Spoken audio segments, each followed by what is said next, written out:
kawargi-wargi sadayana anu palai ngalajengkeun pendidikan maupun SD, SMP, SMA jeung saterusnya bilih palai ijazah anu tacan gaduh ijazah bisa anu tacan gaduh ijazah di bawah umur atau tos dewasa oge hayu urang sakola sasarengan ka PKBM Muslim Cindetia hidup.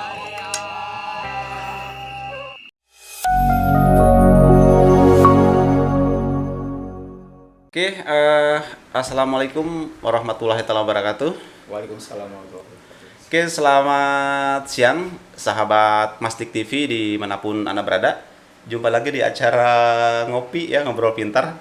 Kali ini di hari Minggu tanggal 17 bulan April tahun 2022 tentunya. Dan seperti biasa kita sudah menghadirkan ke ruangan ini seorang narasumber yang nanti kita akan ngobrol banyak dengan beliau ya. Tapi sebelumnya izinkan saya dulu untuk mengingatkan sahabat Mastik TV semua, silakan subscribe, like, comment, and share channel ini biar kami bisa lebih semangat lagi bikin konten yang bermanfaat tentunya ya. Oke, dan sebelum lanjut izinkan saya sedikit saja menyampaikan profil narasumber kita malam ini ya. Beliau ini mempunyai nama lengkap Aris Karim Alfarizi, betul Kang ya? Iya, betul. Oke. Dan beliau ini kelahiran 29 April tahun 1989 ya, seumuran sama istri saya nih. Dan saat ini Kang Aris ya panggilannya Ya. menjabat selaku Direktur PKBM Muslim Cendekia Cikakak. Betul. Itu ya. Itu ya sahabat Mastik TV sekilas terkait tentang narasumber kita malam ini.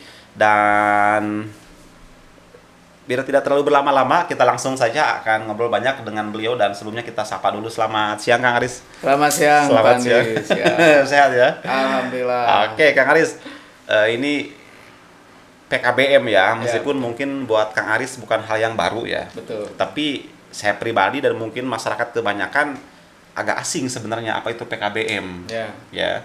Apakah PKBM itu, tapi kita tahu sih ada paket A, paket B, paket C ya. Tapi apakah sesederhana itu PKBM?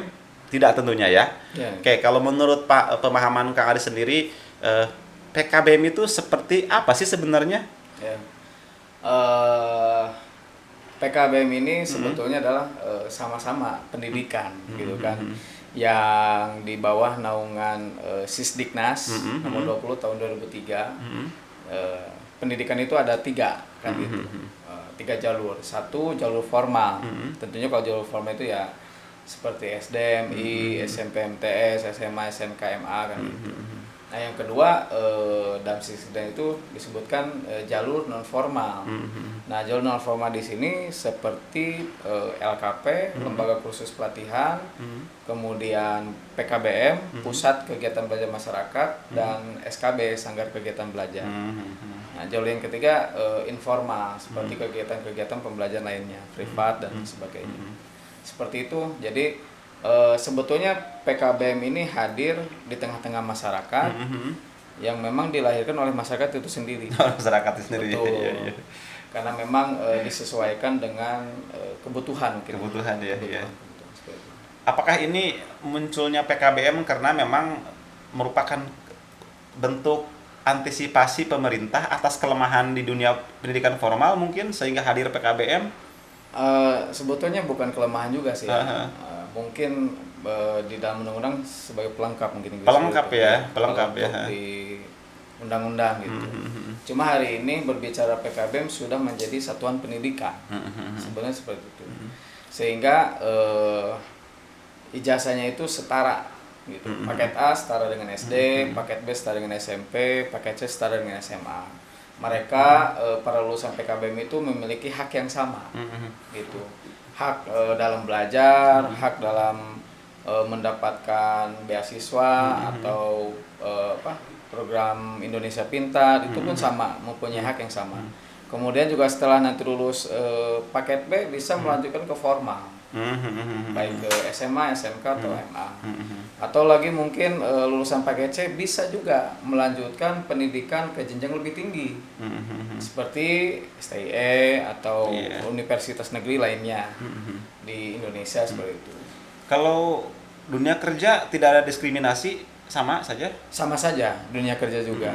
Malahan kita banyak membantu sebetulnya untuk permasalahan di dunia kerja. Karena rata-rata di dunia kerja itu sebetulnya yang dibutuhkan adalah skill. Iya, ya, Skill. keterampilan Tapi ya. secara administratif mereka juga kekurangan kan gitu. Iya. Makanya banyak usia non sekolah yang sudah bekerja itu mengikuti pembelajaran di PKBM untuk menyetarakan Iya. seperti itu Iya, seperti itu, jenjang mereka di pekerjaan gitu, dan mereka pun ingin meningkatkan lagi mungkin jabatan gitu ya di Iya. sebuah perusahaan. Iya. Untuk kuliah kan tentunya harus dicapai juga gitu Iya. dari dasar. Betul. Tidak sedikit Kang Arisa yang cerita teman-teman yang kerja di garmen gitu ya, lulusan SMP terus dia kepakai sama bosnya, ya mau naikin jabatan tapi terbantu ijazah, Ya. maka dia bisa ambil paket gitu ya. Bisa, Jadi bisa. kerjaannya terus, belajarnya terus gitu ya, Ya. nggak keganggu kayak gitu, Betul. banyak gitu. Ya di PKBM itu kan fleksibel ya, pembelajarannya itu bisa online dan offline seperti itu. Iya. Jadi walaupun jangkauannya jauh, kita sudah memiliki fasilitas. Nah itu dia. Fasilitas untuk warga masyarakat yang memang sudah bekerja. Mereka punya waktu mungkin di luar jam kerja kan seperti Iya, itu. Pulang malam gitu ya. malam atau hari Minggu atau hari Sabtunya gitu. Jadi pembelajaran di PKBM itu sangat efektif untuk mengejar karir mereka Karir juga. mereka ya, Begitu. iya betul. Oke, Kang Haris, itu terkait PKBM ya, yang secara umum kita agak kerucutkan sedikit nih ke Muslim Cendekia ya. Oke, ketika bicara cendekia memang saya selalu identik dengan kegiatan pendidikan gitu ya, intelektual kayak gitu. Yeah.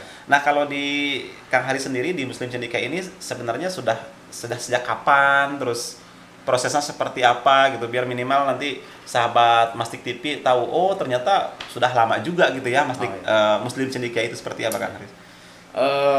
Sebelumnya saya bekerja juga gitu, mengabdi di PKBM Samudra Pelabuhan Ratu dari tahun 2009 seperti itu sampai 2020.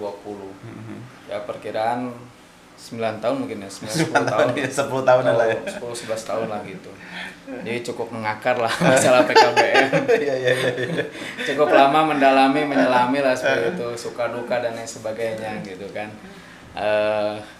Kebetulan juga kami ingin mandiri gitu kan, sehingga dan juga gitu ada beberapa wilayah yang membutuhkan pendidikan yang belum tercapai ya saya buka gitu kan PKB Muslim Cendekia. Nah, tentunya di tahun 2020 izin operasional Muslim Cendekia terbit itu tahun 2020 seperti itu. 2020 kemarin ya? Kemarin. Belum lama. Ya kita berarti baru 2 tahun lah. Baru 2 tahun lah ya. Cuma peserta didik yang lama kita kan punya Pokjar juga diindukan ke PKBM Samudra sebelumnya. Sebelumnya gitu ya. Tapi sekarang dengan PKBM Samudra masih komunikasi kan, artinya Kang Haris ketika bikin Musdik gitu ya atau Muslim Cendekia, Samudra ngerasa tersaingi enggak ya? Oh enggak ya. Karena kan kita punya wilayah masing-masing. Oh iya gitu wilayah ya. apa binaan lah ya gitu ya. Artinya komunikasi selama ini mungkin nggak hanya dengan Samudra aja ya. Ada berapa sih untuk wilayah yang sini, berapa PKBM yang di Haris tahu? wilayah 4 itu ada 10 PKBM. Wilayah 4 itu berapa kecamatan? Kecamatan Cisolok, CKK, Pelabuhan, Simpenan, Warung Tiara, Bantar Gadung 6 ya. Wilayah itu kayak dapil bukan? Ya, oh dapil. gitu, iya. Kalau di dapil. pilek gitu kayak dapil ya. Dapil. Oh iya, beberapa kecamatan. Ada 6 ya. kecamatan, cuma ada 1 kecamatan yang belum ada PKBM-nya. Kecamatan Bantar Gadung. Bantar Gadung dulu ya? ada tapi mati suri. Iya. Gitu. Itu Bantar Gadung hampir lebih ke Cibadak itu ya. Warung Kiara. Warung Kiara, Warung iya. Kiara. Itu ya sekilas tentang Muslim Cendekia. Terus untuk kegiatannya sendiri Kang Haris, saya ini agak masih raba-raba nih ya. Apakah PKBM Muslim Cendekia itu hanya menyelenggarakan pendidikan kesetaraan paket A, B, C atau ada yang lainnya sih? Sesuai dengan output gitu kan, output, kemudian juga visi misi dari PKB Museum CDK itu sendiri. Selain daripada pembelajaran gitu kan yang kita selenggarakan untuk warga belajar di PKBM baik paket A, B dan C, kami pun memberikan fasilitas lain. Nah, seperti pelatihan-pelatihan. Pelatihan-pelatihan. Ya, pelatihan-pelatihan. Jadi ada program pelatihan untuk menambah kompetensi warga belajar. Karena mau tidak mau ya warga belajar kita kan mau bekerja juga kan gitu. Iya, itu kan outputnya itu ya. Iya. Harus bekerja. Harus bekerja juga, berusaha, wirausaha. Wirausaha, iya. Gitu. Sehingga kita pun memberikan program-program pelatihan seperti itu, baik untuk kerja maupun wirausaha.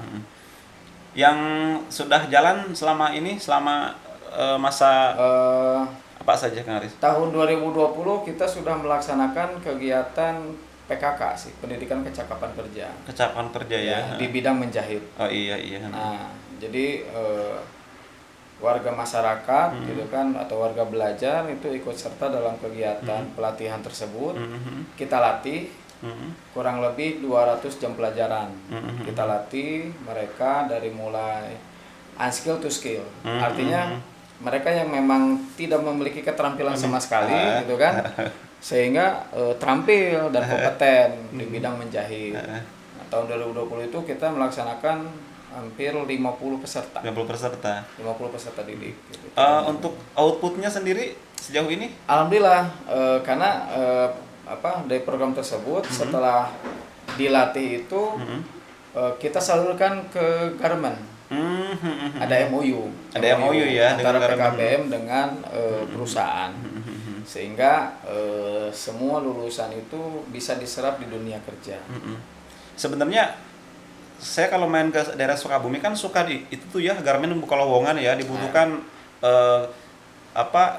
pekerja skill atau non skill. Itu yang non skill itu yang ngelatih apa ke PKBM kan apa dilatih sendiri sama mereka ya kalau yang seperti itu? Mungkin kalau non skill itu helper. Oh helper ya, bukan untuk yang ngejahitnya ya? Bukan, karena kan kalau menjahit tetap dites dulu. Dites dulu ya. Ketika masuk ke perusahaan itu kan mereka dites. Dites kemampuan menjahitnya. Iya. Kayak gitu. Artinya Kang Haris kalau lihat seperti itu sih, artinya pihak garmen sebenarnya diuntungkan ya. Iya. Diuntungkan ya. Mereka nggak usah ngebayar tutor, tapi mereka dapat calon karyawan yang punya skill menjahit ya. Betul. Itu bisa dikomunikasikan nggak dengan pihak garmen, misalkan bikin MOU, tapi bukan apa namanya yang tadi itu ya, yang pelatihan misalkan contoh. Ini ada 100 calon siswa, calon karyawan yang nggak bisa ngejahit. Ya udah deh, kursusin deh di Kang Aris, nanti pabrik yang bayar potong gaji gitu. Udah ada kayak gitu belum? Belum ya? Belum kalau sampai sana karena berbeda aturan. Oh beda ya? Beda aturan. Paling seperti ini, warga belajar yang memang memiliki minat untuk belajar menjahit ya udah mereka belajar dulu menjahit di PKBM. Nah sambil mereka belajar, berlatih dan memperlancar, nanti saya pun suka mendapatkan informasi dari HRD. Oh iya betul. Melalui WhatsApp. Mungkin Paris ini ada lowongan untuk 50 orang perusahaan A kayak gitu. Itu suka banyak gitu. Makanya kita pun sebetulnya kewalahan. Yang belajarnya cuma 10 orang, diminta 200 orang kan gitu. Kalau garmen kan ratusan dibutuhkan. Kalau yang ikut pelatihan nggak mesti warga belajar kan, bisa siapa saja? Bisa, warga masyarakat juga bisa. Iya, artinya contoh misalkan orang mana gitu kursus gitu kan, bisa ya? Bisa. Iya. Bisa. Ini informasi juga nih buat sahabat Mastik TV ya. Jika misalkan ada sahabat Mastik TV yang sekarang lagi jobless gitu ya, ada pekerjaan bingung. Sementara lowongan di perusahaan garmen lagi banyak sekarang ya, bisa tuh ya. Kursus menjahit berapa lama Kang Haris itu untuk sekali pelatihan itu? Kalau untuk garmen sih 1 bulan juga cukup. 1 bulan ya? 1 bulan juga cukup. Sebentar ya, hitungannya 1 bulan itu. Ya, 100 jam pelajaran. 100 jam pelajaran ya. 100 jam pelajaran. Ya sementara kan pihak garmen kadang tidak lihat ijazah ya. Iya. SD, SMP, SMA gitu boleh, yang penting bisa menjahit. Itu tuh. Lulusan SMP pun bisa diterima sama pihak garmen. Karena yang mereka butuhkan itu bukan ijazah, kan skillnya itu. Skillnya itu. Makanya kalaupun dia S1 tapi tidak bisa menjahit, ya mohon maaf, nggak bisa kerja. Karena yang dibutuhkan di dunia ini sebetulnya bukan ilustrasi, tapi skillnya itu, gitu kan, keterampilan. Nah, Kang Aris, kita kembali ke PKBM dulu ya, terkait PKBM nih. Sebenarnya sosialisasi kegiatan ini yang bentuknya PKBM itu seperti apa sih pemerintah? Maksudnya gini, ketika di TV gitu ya, bicara SMK, itu direktorat itu iklannya jor-joran gitu ya. Maksudnya dukungan dari pemerintah seperti apa ke PKBM sebenarnya? Kalau sampai saat ini sebetulnya baru biaya operasional. Biaya operasional saja. Bagaimana cara kita market PKBM itu sendiri ya, mau tidak mau kita harus menjalin kemitraan. Oh iya. Nah, salah satu kemitraan itu melalui desa binaan. Jadi PKBM melaksanakan MOU dengan beberapa desa yang memang secara letak geografisnya itu sangat membutuhkan layanan kita. Misalkan di desa tersebut terpencil, sulit akses untuk ke dunia pendidikan SMA atau SMP, maka kita hadir di sana untuk menyelenggarakan kegiatan paket B dan paket C. Jangan sampai anak yang lulus SD itu DO berhenti bekerja dan lain sebagainya, tidak melanjutkan pendidikan seperti itu. Nah, selain daripada kita kerjasama dengan desa, kita pun bermitra dengan media. Para media lokal yang kita gunakan sudah banyak gitu.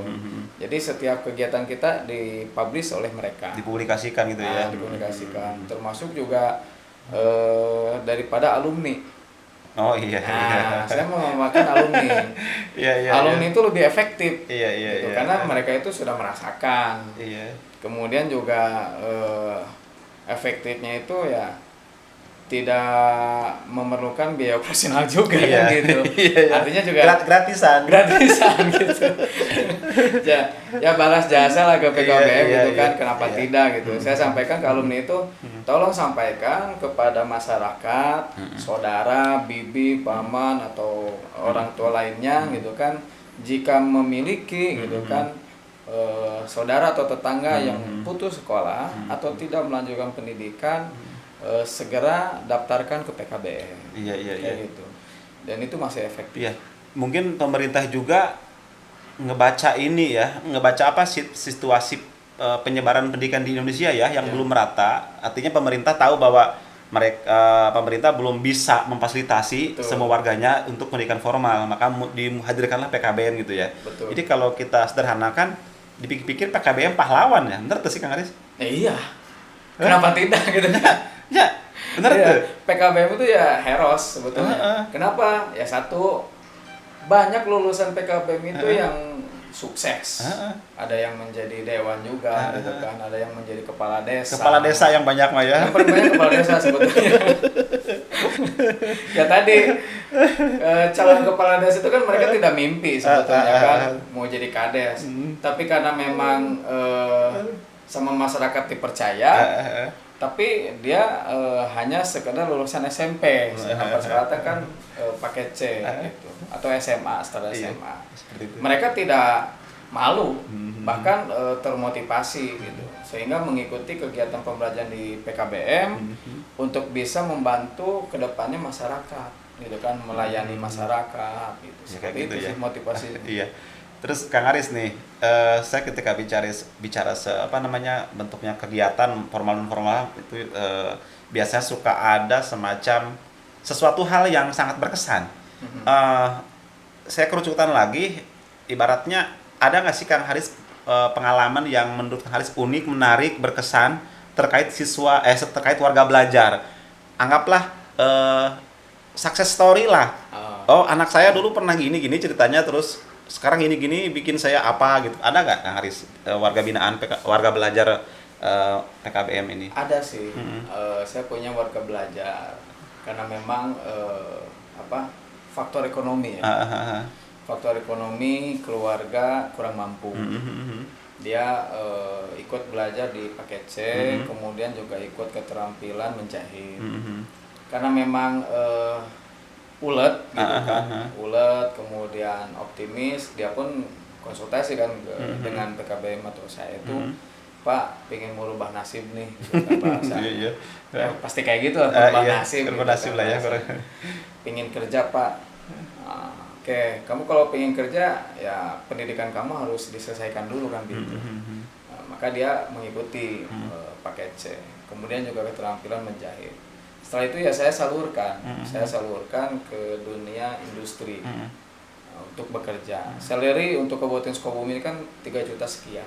Gitu. Dari 3 juta sekian itu luar biasa, gitu kan. Karena memang anaknya juga soleh, dia bisa memberi orang tuanya. Nah, yang pertama. itu yang Bisa memberi orang tuanya untuk ekonomi keluarga. Yang kedua, dia juga menabung untuk masa depannya. Iya. Gitu. Bahkan kami sempat arahkan juga kalau bisa kuliah deh sekalian. Karena yang kalau ingin merubah nasib ya pendidikan lah, gitu kan. Harus punya ilmu. Kalau udah punya ilmu mau merubah kayak gimana juga bisa. Kayak gitu sih. Ya, itu salah satu ya Kang Haris ya yang mungkin cukup berkesan lah di Kang Haris terkait tentang warga belajar namanya Warga ya. belajar. Warga belajar bukan siswa ya. Bukan. Oke Kang Haris, selanjutnya nih kita sedikit maju ke depan lah ya. Asik. Ini terkait PKBM juga masih planning Kang Haris nih. Visi misi lah atau terserah apa bahasanya lah yang sederhana gitu ya. Terkait PKBM itu mau diapain, mau digimanain gitu. Tentunya ke depan itu saya ingin menjadi pendidikan merdeka sebetulnya. Sebetulnya merdeka belajar itu ada di PKBM dari dulu juga. Iya. Satu, warga belajar tidak diberikan tekanan, gitu kan, baik P dan lain sebagainya. Gitu. Kemudian mereka juga tidak beri tekanan seragam, gitu kan. Nah, kemudian juga ingin sebetulnya kita itu dari pendidikan sekarang itu ingin anak itu sudah terlihat bakat dan minatnya itu dari kecil kan seperti itu. Jadi pembentukan karakter anak itu dari kecil sampai dewasa. Ketika anak tersebut memang arahnya kepada seni gitu kan, karena di pendidikan PAUD juga kan ada 9 kecerdasan anak kan itu yang harus diketahui oleh masyarakat juga. Jadi si anak ketika dia suka dengan seni, baik seni musik dan lain sebagainya, maka di pendidikan selanjutnya kompetensi seninya itu harus diperkuat, sehingga nanti lulusan daripada pendidikannya itu dia menjadi seorang seniman. Iya. Jangan sampai ketika basicnya seni gitu kan, dia dipaksa untuk bekerja di luar kemampuannya atau kompetensinya, sehingga kan tidak memiliki gairah dalam bekerja ke depannya itu, atau mungkin sesuatu yang tidak diinginkan kan pasti kekecewaan lah. Betul. Iya. Sehingga yang saya inginkan itu ke depan melalui kurikulum di pendidikan non formal itu bisa membentuk pendidikan karakter warga belajar sesuai dengan bakat dan minatnya. Dan bakat dan minat ya. Iya. Terus kalau bicara bakat minat nih, apakah kurikulum di PKBM itu sama yang di formal Kang Haris? Berbeda sebetulnya. Berbeda ya? Berbeda, kurikulumnya berbeda. Kalau di formal kan setahu saya itu pemerintah bikin tuh kurikulum ya. Sok praktekan nih di lapangan nih gitu. Iya. Kalau PKBM sendiri gimana? Kurikulum sama dari pemerintah sudah ada. Gitu. Cuma isinya yang berbeda. Isinya ya. Isinya yang berbeda. Karena di dalam modul pembelajaran pun lebih banyak kepada masuk kepada ranah kehidupan, real life contohnya gitu ya. Real life lah gitu seperti itu.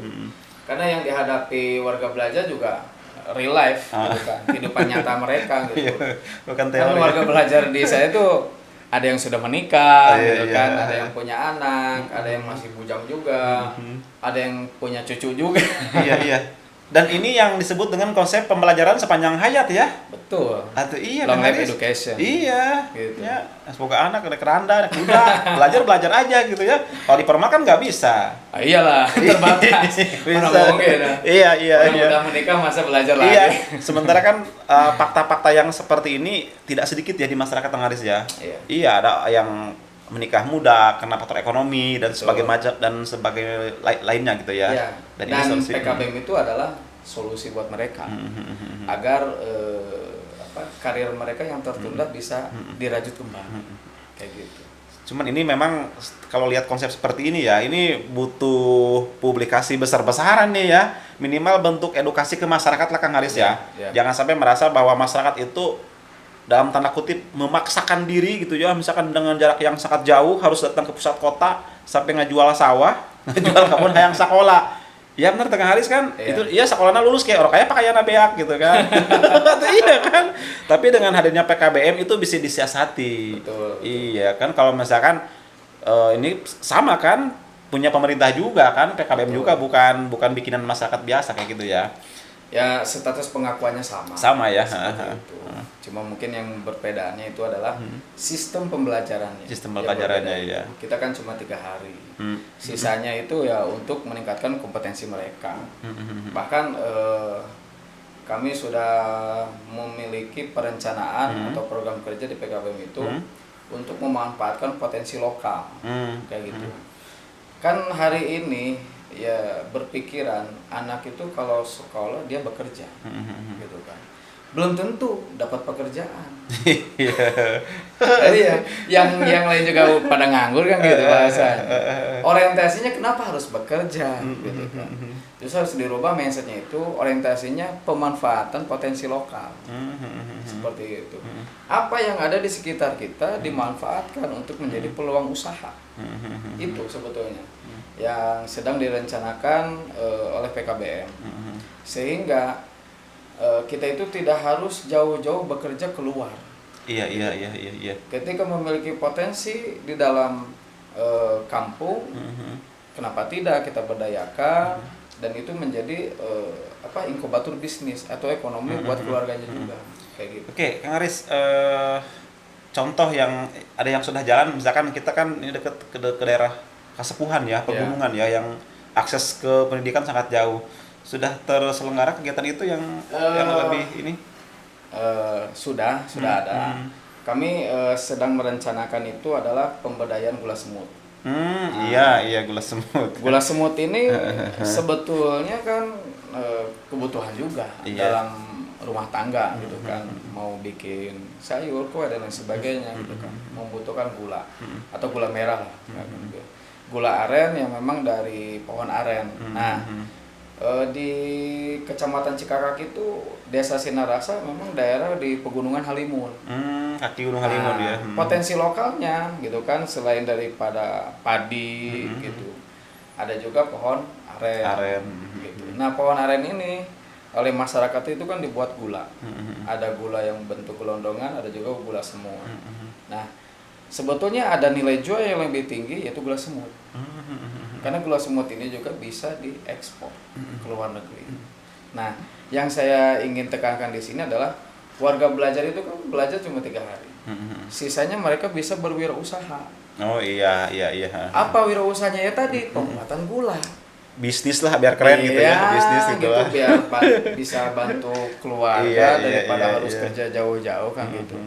Dan dari mulai pengambilan air nira gitu kan dari pohon aren, atau mungkin dari pengolahannya, atau mungkin nanti warga belajar itu untuk nanti bisa di posisi packaging. Oh di pengemasan ya. Pengemasan. Gitu. Kan pengemasan juga lumayan, mempunyai nilai gitu kan. Nah, sehingga keterampilan itu yang bisa membantu ekonominya juga. Gitu. Jadi pendidikan di non formal itu seperti itulah gambarannya. Iya, kira-kira. Iya, lebih realistis ya sebenarnya mah. Iya.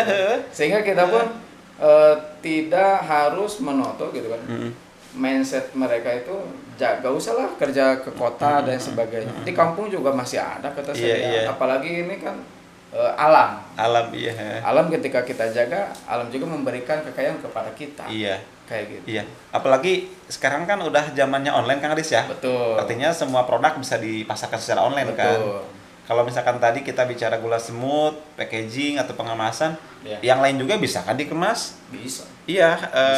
Apa sih misalkan yang menjadi ciri khas daerah kita ya? Kalau di Banten misalkan ada istilah emping gitu kan? Betul. Itu kan bisa dikemas. Mungkin di sini ada makanan apa atau produk apa gitu ya? Ya, maka dari itu PKBM itu keterampilannya adalah dikembalikan lagi terhadap potensi lokal. Potensi lokal yang ada ya. Kalau memang di daerah pegunungan penghasil gula ya ke gula kita arahkan, tapi gula yang berkualitas. Iyalah.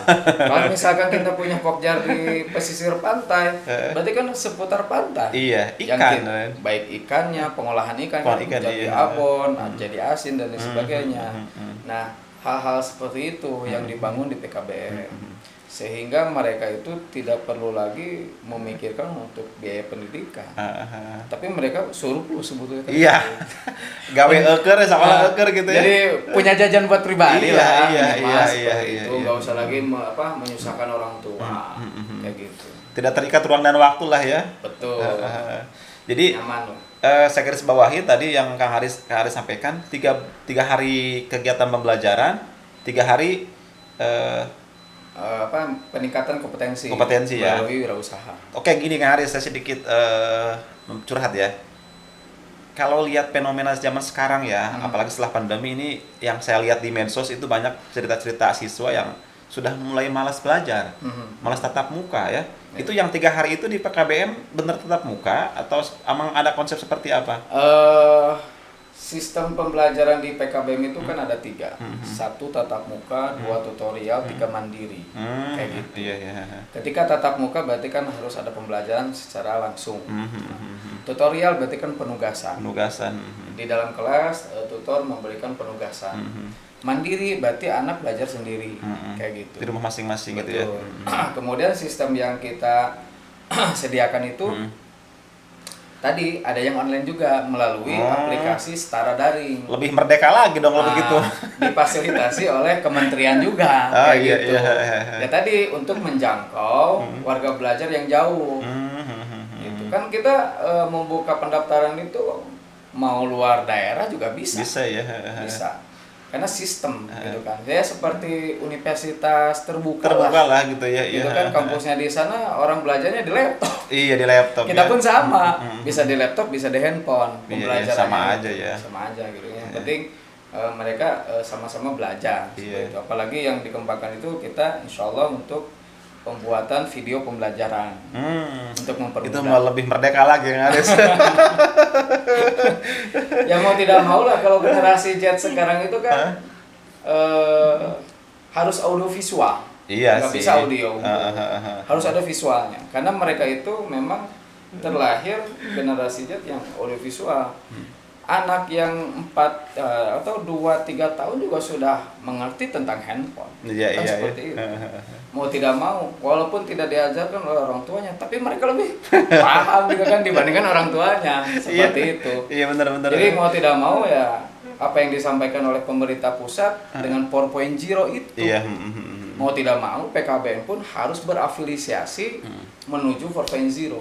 Iya. Walaupun tadi tidak meninggalkan potensi lokal.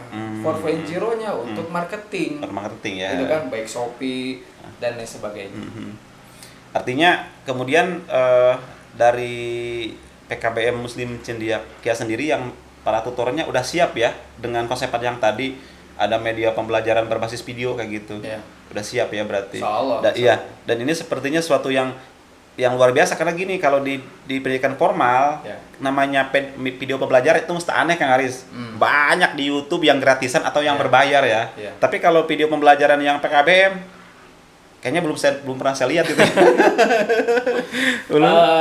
Ya itu dia. Makanya kan saya searching di YouTube juga nggak ada nih video pembelajaran gitu kan khusus PKBM itu ya. Khusus PKBM. Makanya insya Allah lah kita bikin terobosan baru juga untuk pembuatan video pembelajaran. Kayak gitu. Di-setting lah. Karena alhamdulillah kan kita memiliki sarana prasarana juga, fasilitas yang memang mendukung kegiatan pembuatan video pembelajaran. Itu pun didukung juga dengan SDM-nya, kayak gitu. Iya, Kang Aris, sekolah formal yang punya podcast kayak gini itu baru beberapa, setahu saya. Ya PKBM baru Muslim Cendekia kayaknya. Sepertinya di kabupaten baru saya. Baru saya ya, sepertinya ya. Mudah-mudahan ini juga bisa menginspirasi teman-teman ya yang sahabat PKBM se-Indonesia. Kita bukan mau ngajarin ya, tapi kita hanya mengeluarkan ide-ide yang ada selama ini di benak teman-teman direktur dan pengelola PKBM seperti itu. Kang Aris, terakhir deh, biar tidak terlalu lama nih, udah setengah Siap. jam lewat nih. Harapan kedepannya sih Kang Aris untuk pemerintah, untuk warga masyarakat juga terserah bebas seperti apa? Oh, ya. Kalau untuk pemerintah, saya harapkan perhatiannya lebih full lagi terhadap PKBM, terutama karena memang biaya operasional itu hanya usia sekolah saja, Pak, sampai 21. Sedangkan masih banyak masyarakat di luar usia 21 yang belum memiliki pendidikan, baik paket B atau setara SMP atau paket C, seperti itu. Tapi kami pun masih mengakomodir daripada warga masyarakat yang menginginkan pendidikan tersebut, seperti itu. Yang kedua juga mohon kepada pemerintah itu untuk mengupayakan lah sarana prasarana di PKBM. Karena sampai saat ini memang minat daripada masyarakat itu sudah mulai melihat atau membuka matanya ke PKBM. Karena di PKBM itu sendiri juga sudah memfasilitasi sesuai dengan apa yang diharapkan oleh masyarakat, seperti itu. Seperti itu ya. Oke, Kang Haris, tidak terasa nih 40 menit kita Siap. ngobrol. Seru ya. Ini baru permulaan ya.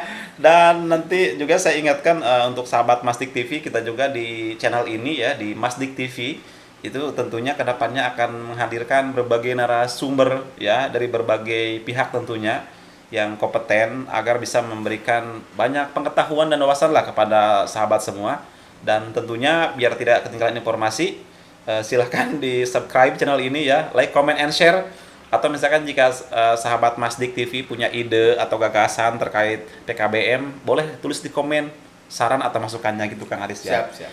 Oke, itu saja mungkin dan terima kasih Kang Aris. Sama-sama. Ya, saya yang menjadi host hari ini, Andi, mohon maaf jika ada salah-salah kata. Dan sampai ketemu lagi di acara ngopi ngobrol pintar di lain waktu, di tempat yang sama dan dengan narasumber yang berbeda tentunya.